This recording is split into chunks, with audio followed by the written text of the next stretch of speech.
Good evening. A possible appearance by a controversial rocker in one East Texas city is over before it even started. The city of Longview confirmed today they canceled negotiations with Texas rocker Ted Nugent.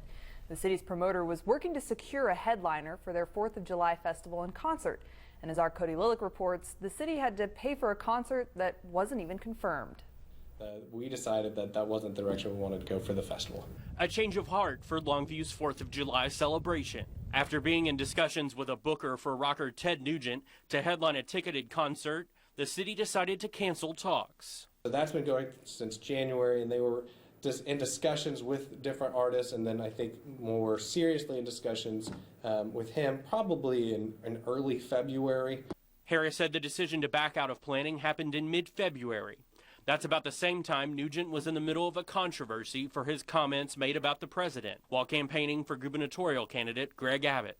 The move away from Nugent did not come without a price. Promoter and with the booking agency, there was a dispute, a disagreement about, okay, where were we in those negotiations when we decided that that's not the direction that we wanted to go.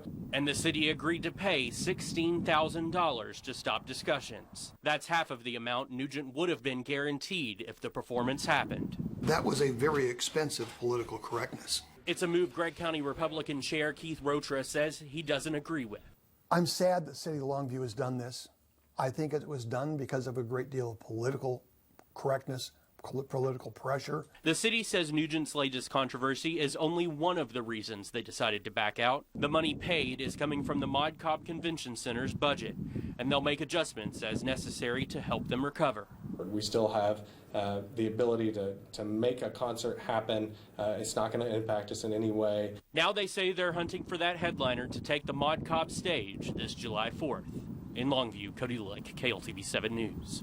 We reached out to Ted Nugent's spokesperson. They said the event was never on their calendar and they have no further comment. Well, there's no denying that Ted Nugent is a polarizing figure in Texas and pretty much everywhere else in the country. If you've read some of the comments on the KLTV 7 Facebook page, then you know people have a lot to say about the outspoken rocker. As a proponent of Second Amendment rights, many Republican leaders have welcomed him on the campaign trail. KLTV 7's Melanie Torrey was there when Greg Abbott got some heat right here in East Texas for his decision to campaign with Nugent. Melanie, how did it come up?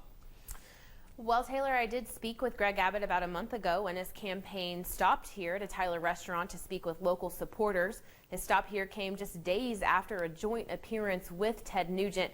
In the face of controversy, Abbott said inviting Nugent to campaign with him was nothing more than a way to stand firm on Second Amendment rights.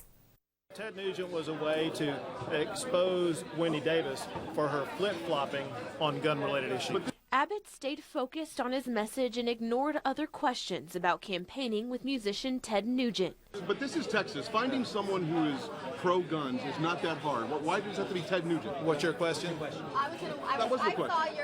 Nugent is known to make attention-grabbing remarks on a variety of topics. Gubernatorial candidate and Senator Wendy Davis's campaign isn't letting voters forget it, constantly reminding voters of Nugent's past comments, like calling women fat pigs and other inflammatory names. But Governor Rick Perry says he does not necessarily stand behind everything that Nugent says. Ted has said some pretty outrageous things. So you didn't have a problem with that? You didn't have a problem? Listen, I got a problem calling the president a mongrel. Subhuman mongrel. Yeah, I do have a problem with that. That is an inappropriate thing to say. Now, Sarah Palin says she is a Greg Abbott supporter thanks to Ted Nugent. She's quoted as saying, "If he's good enough for Ted Nugent, he's good enough for me." Though an interesting fact I stumbled across today is Nugent is actually serving 2 years of federal probation for illegally hunting black bears in Alaska, where Sarah Palin used to be the governor. All right, Melanie, thank you for that report. According to federal records, Nugent will be finished with that probation Melanie was referencing next month.